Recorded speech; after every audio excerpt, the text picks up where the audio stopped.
Hello friends, அஸ்ஸலாமு அலைக்கும். எல்லோரும் நல்லா இருக்கீங்களா? இன்றைக்கி தக்காளி சட்னி எப்படி செய்யலான்னு பார்க்கலாம். 3 பெரிய தக்காளி, 3 மீடியம் சைஸ் வெங்காயம் நறுக்கி வச்சுருக்கேன். 3 மேஜைக்கரண்டி நல்லெண்ணெய், 2 டேபிள் ஸ்பூன் கடலைப்பருப்பு, 8 பல் பூண்டு போட்டு வதக்கிட்டுருக்கேன். கடலைப்பருப்பு பொரிஞ்சு பூண்டு வதங்கட்டும்.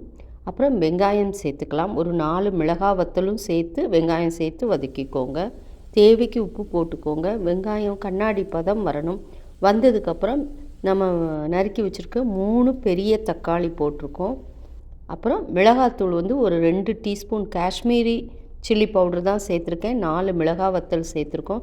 நல்லா வதக்கி பச்சை வாடை மடங்கணும். ஆற வச்சிடலாம். ஆற வச்சு அரைச்சி கடுகு, உளுத்தம்பருப்பு, வற்றல், கருவேப்பிலை, பெருங்காயம் தாளித்து நல்லெண்ணெயில் தாளிக்கணுங்க. கொட்டிடுங்க. சூப்பராக தக்காளி சட்னி ரெடி ஆயிடும். அதுக்கு தோசை, இட்லியோடு பரிமாறுங்க. இந்த பகிர்வு பிடிச்சா like, share, comment and subscribe. Chutney 6 பேருக்கு போதுமானதாக இருக்கும்.